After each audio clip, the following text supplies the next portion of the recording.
Hello everyone and welcome back to my channel. So my name's Katie and today we're going to be doing my February wrap up. So I read about 16 or 17 books in February, I think. We have a few from the last few days of January that I'm including in this one because I was filming my wrap up like a few days before the end. So yeah, hopefully this wrap up will not be too long. My wrap ups are always ridiculously long, so grab yourself a cup of tea and a snack. And yeah, hopefully you can hear about some great books. I feel like there were definitely some highs and some lows in February, so get ready to hear all the tea. No, it's not really that juicy. I don't know why I said that. I'm cringing at myself. I definitely read some really good books, so I'm excited to talk about them now. So yeah, so the first book I read was Radiance by Grace Draven, and this is like a little fantasy, this is a fantasy romance. I don't know what I'm talking about. And I gave this one four stars. Yeah, it was so cute and so wholesome, and I feel like the relationship was just really healthy. I feel like a lot of fantasy romances, the relationships are very toxic, but this one was just so wholesome, and like how much they cared about each other, and like the male love interest was so like caring, and like, but he kind of let the main girl have her agency, but also was so like caring and loving, and oh, it was so cute. So yeah, we're basically following these two people from like different kind of races or like species. They're kind of whole different like species, and they basically have this arranged marriage, and then they kind of end up like falling in love after they get married, which is just so cute. And there's a bit of like political background going on, but it's mainly the romance. And yeah, it was just such a good kind of feel good like pick me up romance, and it was so wholesome. So yeah, I enjoyed reading that one. And I also read The Calculating Stars on audiobook, I think by Mary Robinson Collette or something, which I gave 5 stars, or 4.5 stars rounded up to 5. And I loved this one so much. It was so good. It reminded me a bit of, I think it's a film, it's like called Hidden Figures or something, following kind of black women in NASA and helping the initial one of the rocket launches. We're following Elma, and she was a lady pilot in like World War II, but now she really wants to become like an astronaut, because basically at the start of the book this massive meteor hits Earth, and it is going to cause like global temperatures to start rising unmanageably.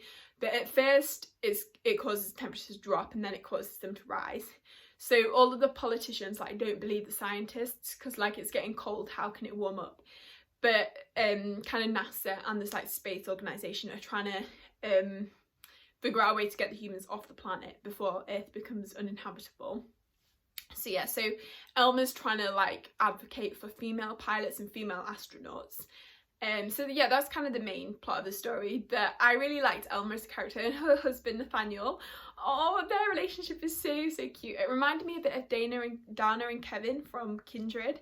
I just love them, like men who are like support their wives and are like massive simps for their wives. It's just so cute. And the sex scenes, they kept using like rocket innuendos and like space puns and stuff, and it's like, I am gay for launch. Oh, it was so cringy, but also it was really cute. Yeah, so I really loved their relationship, and it was really good, like feminist, and also explored a bit about intersectional feminism as well, kind of sort of even how when Elma was like becoming a pilot, because she's white, they're still very much only recruiting white women, and so it was kind of, they were trying to then get women of colour involved in the space programme, and I feel like that'll be explored a bit more in book 2 as well. So that was another really interesting element to the story. And then after that I read Sorryland by Rivers Solomon, and this is an art copy, and I think it comes out in May, and this is really cool. I was like, oh, not another book about creepy mushrooms, which I actually like creepy mushrooms, the book, so I was actually quite happy with that side, because I'd read Mexican Gothic in January, which is another book with a large storyline around creepy mushrooms. But yeah, this one was so cool. I sort of gave it 3.75/4 stars. I feel like, having thought about it, probably more like 4 stars, because I feel like it's subtle, but it kind of sticks with you. So following this main character, and she at the start of the book is like running through the forest. She's run away from this kind of cult thing that she's been brought up in, and she gives birth like on the run.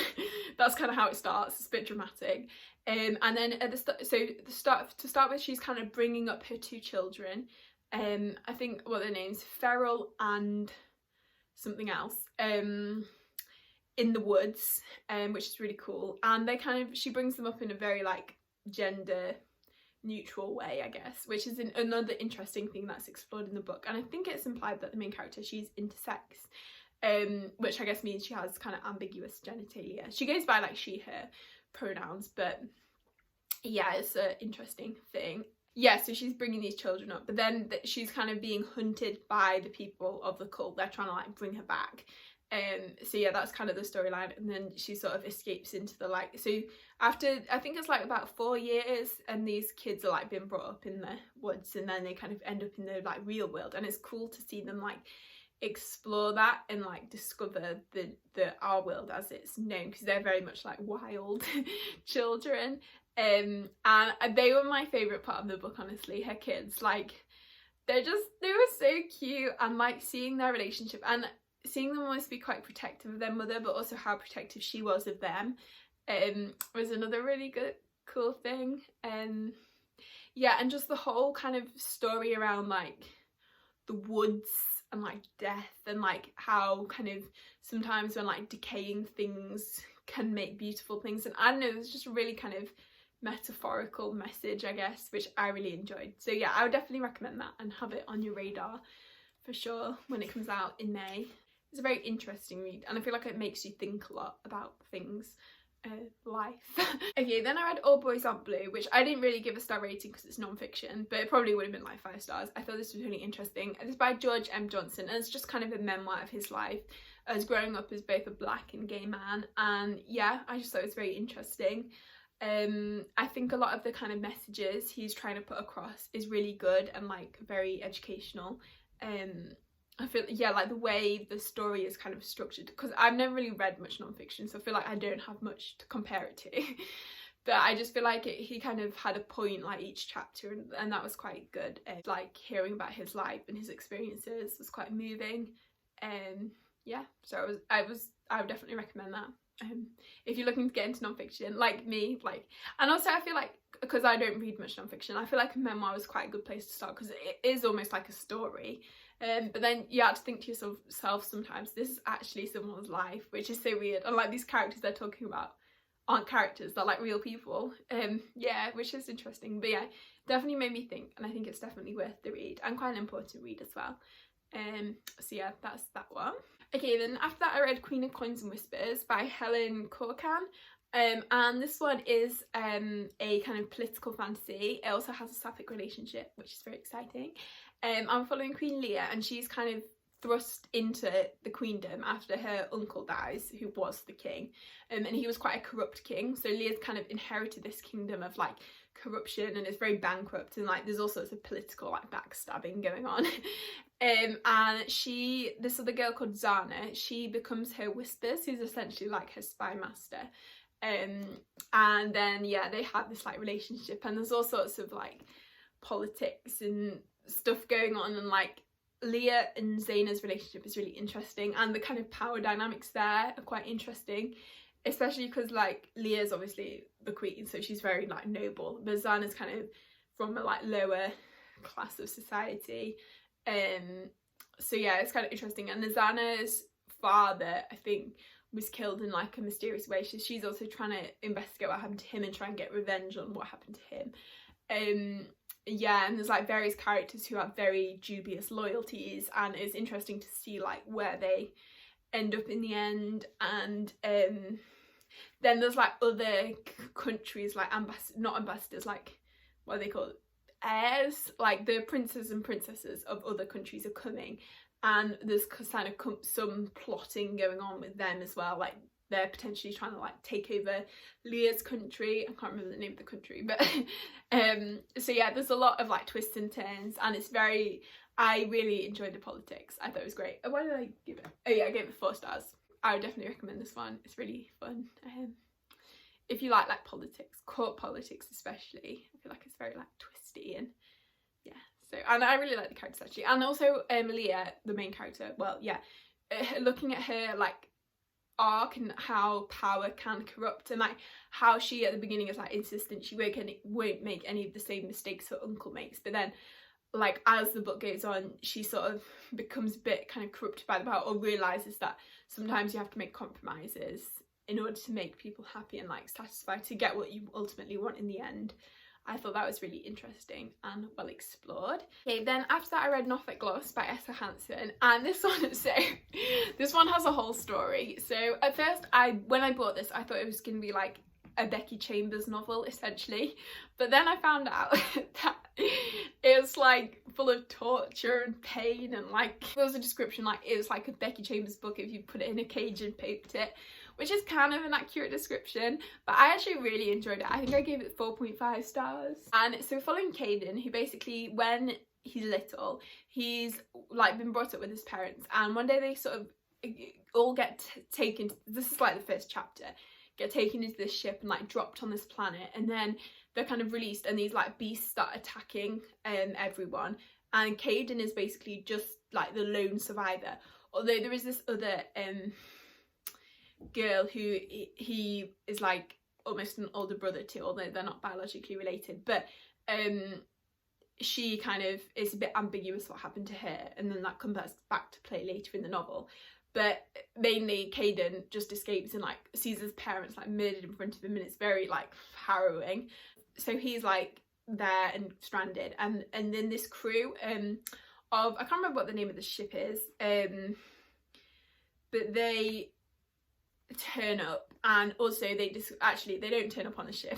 They are stranded, this crew of another spaceship, but they all find this mysterious like ship that's kind of magical, like ancient technology, and Caden sort of not owns the ship, but he's sort of bonded almost to the ship, so he sort of strikes a deal with his crew that they'll help him if he like lets them on his ship, and like so it almost becomes like a bit of a fan family. Like I really love the crew of the ship. I think the ship is called the Azora Ghost, I think, or just the Azora.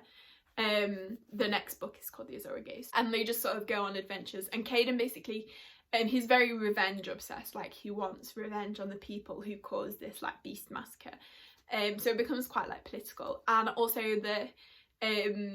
he sort of does this thing where he like accelerates his aging. So at the start of the book I think he's about 14, but then he like accelerates himself, so he's about 20 now.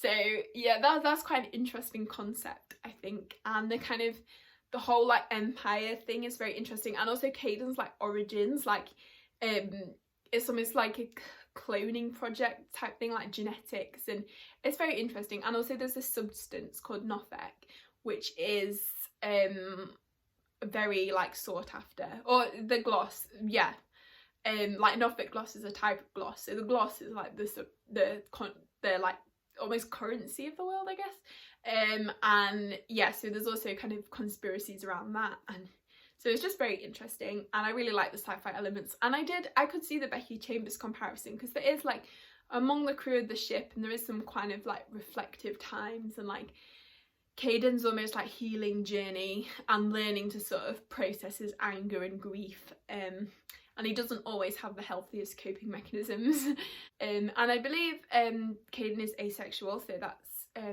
as well, and there's a gender fluid character as well, so that was also good to see. So yeah, I would definitely recommend this one, but just be prepared for a bit of pain. Yeah.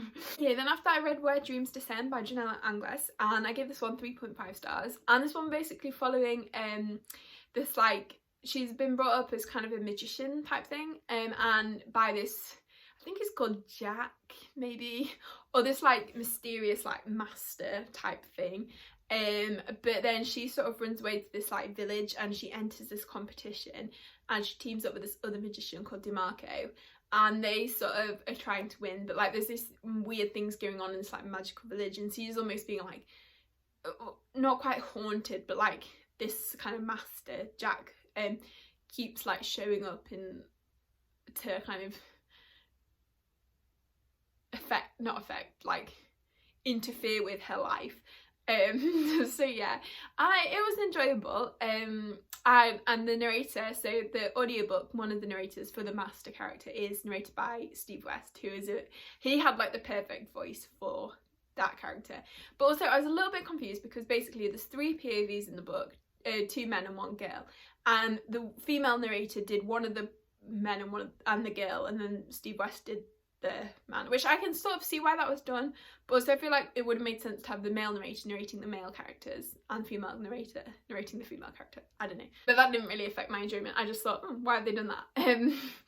Yeah, so yeah, I thought this was a fairly like standard YA fantasy, I guess. I didn't really get super attached to any of the characters. I think that's why I didn't really give it a high rating. Like, I enjoyed while I was reading it, but I guess it's not really like that memorable to me, I guess. Although I think it has elements of like Phantom of the Opera retelling, which is really cool.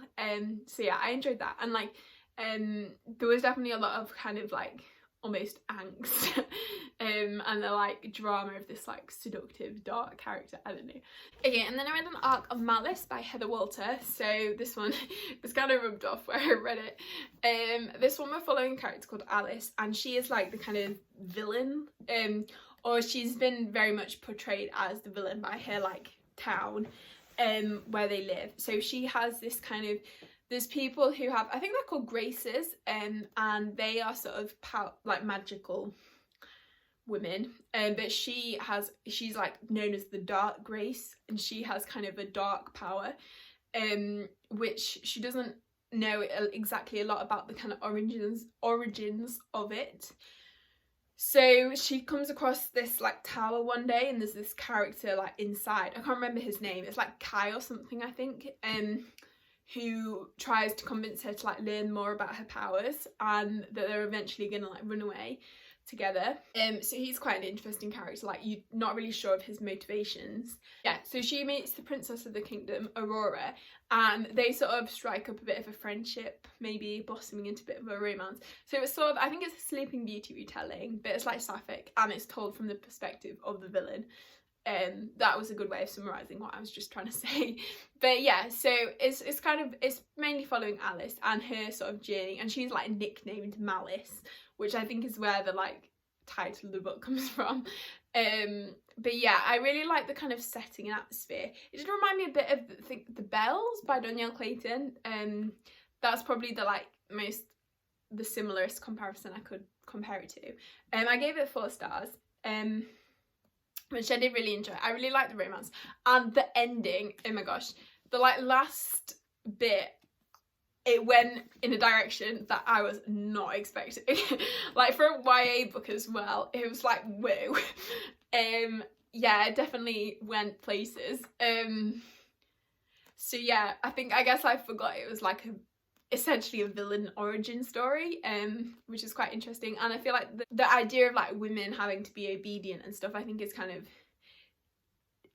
explode. I feel like I'm not explaining that well. Like, the expectation of women to be obedient, and when they kind of defy that, they're very much seen as the villains, I think is explored quite well in this book. So yeah, I really enjoyed it, and I would definitely recommend, especially if you like fairy tale retellings or like sapphic fantasies. So yeah. Okay, then next I read A Song for the Wild Bill, which is probably my favourite book that I read this month, and I gave it 5 stars. Well, 4.75, but we'll just call it 5.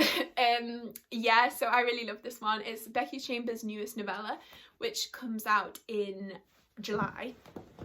And obviously I'm a huge Becky Chambers fan, so I obviously love this one. So we're following monk Dex, who, they are like, at the start of the book, they're having this crisis because, so they're basically like, for lack of a better term, a gardening monk, and then like decide that they're not happy in their life anymore, and they want to try something new. So they become this like tea monk, I guess. They're like go around the villages, and will share a cup of tea with someone, and we'll just allow them to kind of make them a cup of tea that like suits their needs, with like different herbs, and then kind of have a conversation if they want, or just somewhere to kind of sit and chill out from the day, which I really love that concept. Like I wish we had that in real life, like you could just go and get a cup of tea and maybe chat with like a stranger, or just could tell someone a bit about your struggles or your problems, and then sort of sit around and just chill out, like take a break from life. I feel like Becky Chambers really explores that concept well, like taking a break or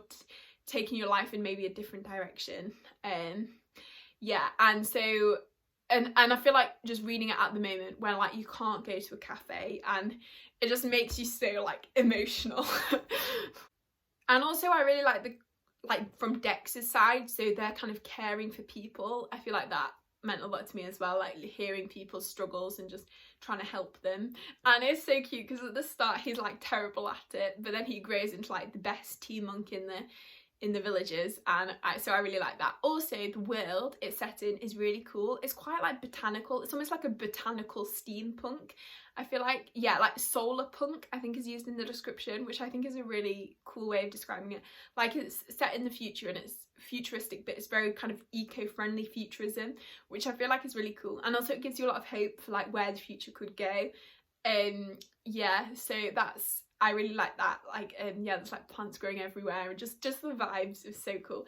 And so, and eventually Dex then decides again that he's not feeling fulfilled after he's been doing the tea thing for a few years, and he wants to go to this like monastery ruins thing, because he's heard that there's like maybe some guidance there or something, and it's in like the wilderness, which is very much not explored by the humans anyway. So he then sets off on a journey, and along the way he meets Moscap, who is like this robot, and the robots like a few hundred years ago like separated themselves from humanity. There was like this robot uprising, and they all kind of gained sentience but said, no, we're not gonna like become your robot overlords, we're gonna take ourselves off into the wild and like try and discover, I guess, the secrets to robot kind. I don't know. So, and Moscap is like the first robot that's been seen in by humans for ages, and Moscap is trying to understand what humans need, but Dex finds this like Dex doesn't know what they need,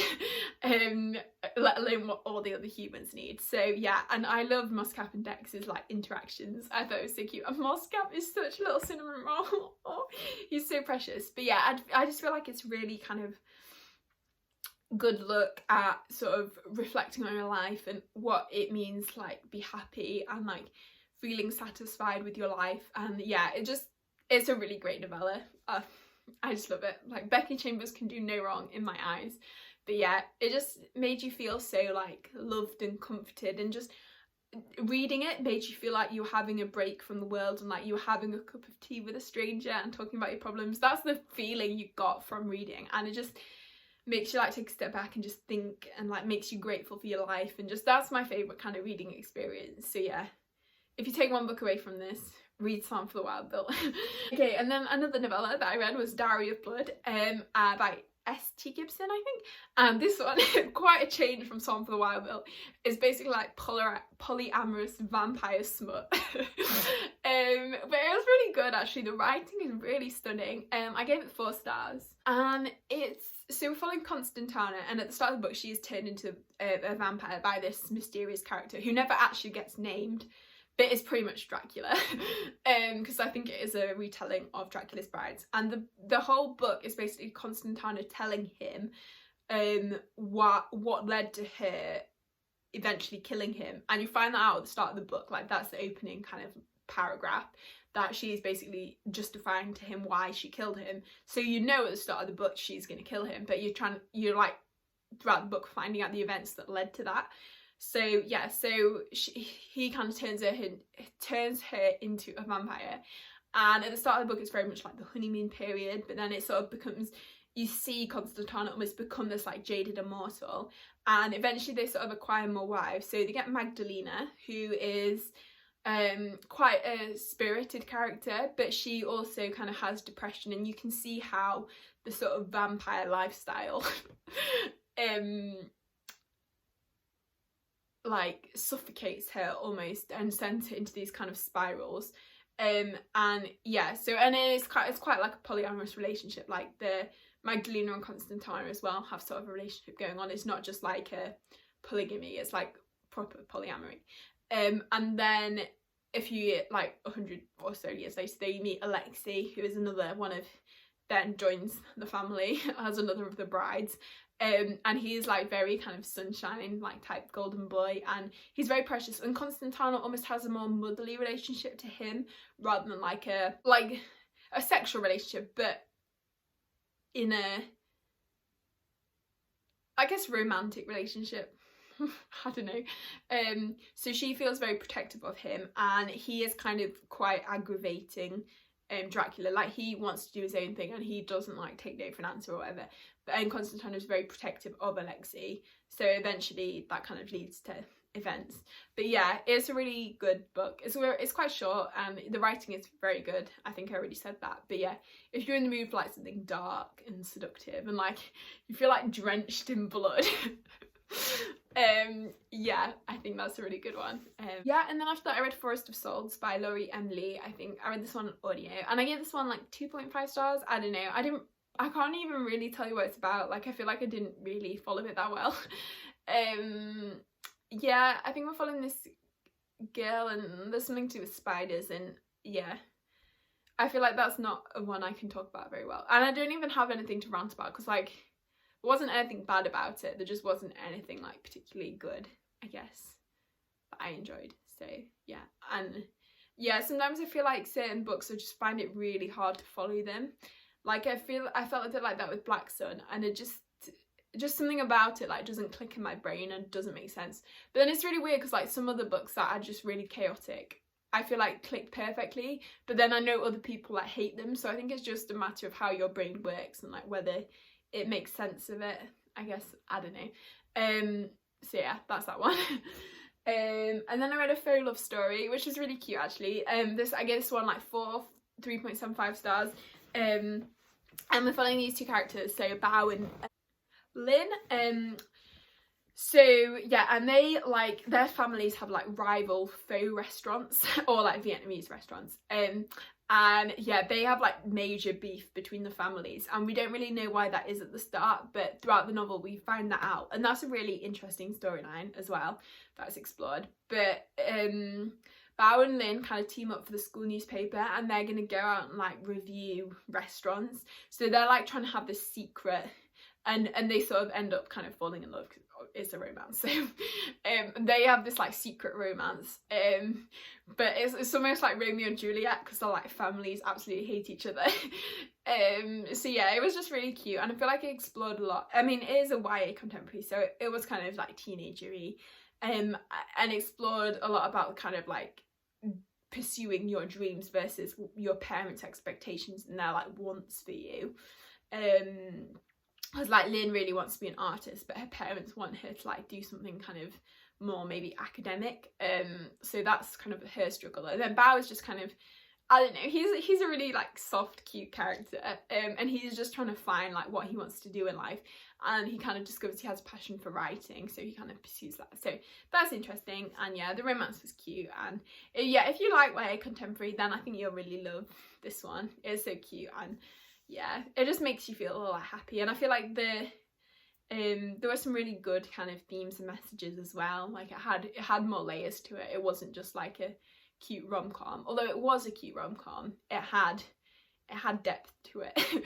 And also the food descriptions will make you so hungry. Like, oh, the food was really good as well. So then I read The Conductors by Nicola Glover, and this is another arc. You can tell I was trying to get through all my arcs. Yeah, this one was really enjoyable as well. I think I gave it 3.5 stars, maybe like rounded up to 4. Or yeah, but I feel like it just lacked a bit of direction, I guess, for me, because I feel like we're sort of following almost like the main characters, Hetty and Benji, I really liked. Yeah, they're trying to investigate, so they sort of run this like underground railroad almost, because it's set kind of post-Civil War America.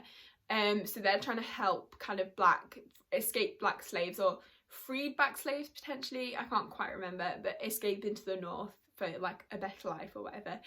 But then so that's kind of what they do, and like there's magic as well in the world. Like Hetty has this kind of magic, but they start investigating because these characters start dying, and they think someone in their friendship group is the like murderer. So that's kind of the main storyline. They're trying to investigate this like murder mystery, what's going on, and all the other characters is kind of, it's kind of quite a classic like setup of like a whodunit.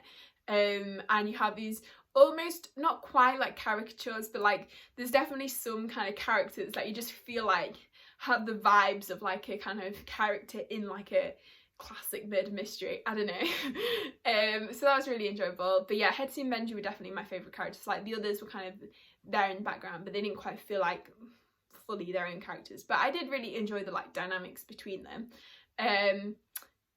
Yeah. And I feel like the murder mystery aspect wasn't the like strongest, but I feel like the character dynamics were probably the best part of the book. And then yeah, but Hetty and Benji's relationship, Hetty and Benji is a relationship. I'm trying to the words are coming out too fast from what I can speak. Their relationship was really cute because like they're married, but I feel like it was a marriage of convenience. But throughout the book, you see them realise that they're actually both like in love with each other, and then oh, it's so cute. I love that kind of dynamic. So yeah, I enjoyed that. And then I read The Wolf and the Woodsman by Ava Reid, which I also gave 3.5 stars. And this was another arc, and this one comes out in June, I believe. And this one's kind of very much like, it reminds me a lot of a Naomi Novik book, almost like Spinning Silver. It's kind of set in the forest, and there's these like wolf girls, and basically one of them, the main girl, she gets like, not quite sacrificed, but she gets like given to the woodsmen to take as like a donation. That's a really bad way to describe a woman. Yeah, to the king of the country, and then so she goes off with these woodsmen, and then they get attacked by these creatures. So essentially all but one woodsman and her are left, and then they kind of end up traveling together, and they sort of have this kind of relationship, or like they start sort of falling in love, I guess. It's quite romance heavy, I would say, but I wasn't that sold on the romance. However, I did really like the politics of the city. So when they get to this city with the king, there's this very kind of fraught political situation going on, and so I thought that was really interesting. But again, I just didn't really like the characters enough to like give it a higher rating. But I did think the atmosphere was really well written, and like the politics was good as well, and also the exploration of religion and like how the religion tied into like persecution, but also like identity, and I thought that was really interesting and well explored. But yeah, I just feel like the characters weren't really like, I didn't really get attached to them. So I feel like if I don't like the characters, then it's really hard for me to give books high ratings. I don't know. Then after that, I read Act Your Age, Eve Brown, which I was so happy to get an arc of this, and just made me so excited because Taking Danny Brown is one of my favourite romance books ever, if not my favourite romance book ever. And so Act Your Age, Eve Brown was just as good, like if not better. I cannot decide whether I like Danny or Eve more, but I think as a character I like Danny more, but as a couple I like Eve and Jacob more. So basically following Eve, who is the youngest Brown sister, and she is quite like away with the fairies and she's quite like whimsical and like doesn't really have a direction in her life. She keeps trying new career options and kind of failing at them. And her parents are like, right, enough's enough, you have to hold down a job for a year or we're like cutting off your trust fund. Or they cut off her trust fund, but then so once she's got a job for a year and held it down, then they'll reinstate it. So yeah, so that's like the start of the book, and then she sort of runs off. She like drives off and ends up somehow in the Lake District, and then she sort of ends up kind of interviewing for this role as a B&B at a B&B as a cook, and the owner of this B&B is this very kind of like stoic, slightly grumpy, like serious character called Jacob, who's, yeah, their dynamic is just chef's kiss. But so basically Eve like comes in this wild whirlwind of colour and personality, and I think terrifies Jacob. But then she gets sent away, but then somehow, some way, Eve ends up running Jacob over with her car. So then she has, and he like breaks his arm and stuff, and so she then agrees to help out in the B&B. So she does eventually end up getting the job because Eve's actually quite a good cook. So she sort of, like gets involved in this B&B and like helps look after it. But even Jacob's banter is so good, it's so funny, and like they're both kind of really weird people, but it's like just finding your person who just gets you and like you can just breathe and be yourself around, I feel like was the kind of message of the book. And it was just so like just such a pleasure to read, and like you felt so much joy while reading and like grinning the whole time and like oh and you really felt for them and like get so attached to the characters, and like some of the scenes are hilarious. Like there's this scene with this like giant glittery purple dildo and it's just great, and like Jacob has his vendetta against the ducks and I thought that was really funny, and I really like the Lake District setting as well. Yeah, I thought that just added to the book. So yeah, it was just a great book. Like if you like romance, read the Brown Sisters books. Yeah, you have no excuse not to. After I read Alexo, which is our book club pick for the Chaos Rising book club, and there will be a live show on my channel. I think it'll be out already by the time this video goes up, so if you wanted to hear more thoughts then you could go and watch that. And this one we're following Ellie, who her cousin dies and she is sort of visited by her cousin's will sound very Yorkshire, by her cousin's ghost, who tells her like there's more to his death than like the police believe, because they just thought it was an accident. So Ellie and her like best friend kind of go about investigating this murder and like discover all these conspiracies, and there's this very strange town and like these characters who like, there's almost vampire, actually yeah, there's vampires as well involved somehow. Kind of cool. And Ellie as well is native, so I think it's Lipan Apache tribe. And so yeah, so that's an interesting like element to the story. And also Ellie is asexual as well, which is another thing that's quite just nice to have that rep. But yeah, I just love the story. It just feels so like wholesome and like a true like middle grade adventure. I don't know if this book is middle grade or YA, but it has those kind of middle grade vibes. And I feel like the characters are just kind of allowed to be young while also kind of dealing with these serious topics.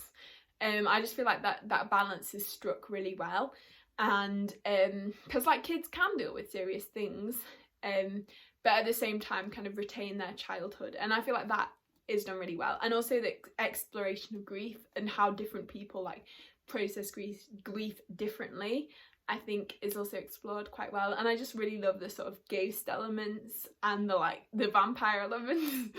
And Ellie as a character is so like lovable. I feel like she's the classic kind of, again, like middle grade type protagonist who you always like love. So yeah, I really enjoyed this one. I gave it 4.5 stars, but rounded up to 5. And the illustrations at the start of every book was really good as well. And I also really liked the kind of storytelling that was like woven in. So often her like family will tell her stories of the past, and like of her ancestors, and how that kind of tied into current events. I thought that was really good as well. So yeah, I would highly recommend this one. And also this book is just so like sturdy, and it just feels like a treasure to have. And like I feel like this would be a really good book like that I would want to give to my kids to like read one day. So yeah, I'm happy to have this one. I reread Gideon the Ninth, so I'm not going to talk about this one for very long because I feel like this isn't like every wrap up because I've reread it so many times at this point, but I loved it just as much the third time. Yeah, this is truly one of my favourite series, and just the banter, the characters, it's just so much fun. So basically the tagline is like lesbian necromancers in space, which I think is a reasonable tagline. Like I'm not entirely sure about the in space part because the first book don't really expect like hardcore sci-fi. It's like very much set in this kind of gothic manner, but just like the necromancy vibes are like impeccable, and just the characters I feel like are the greatest part of this series and will always have like special places in my heart, and it's so funny as well. So yeah, I loved it. On reread, 5 stars, just oh. Okay, and then I also read Ship of Destiny, which is the last book in the Life Ship Traders series by Robin Hobb, and I gave this one 4.5 stars.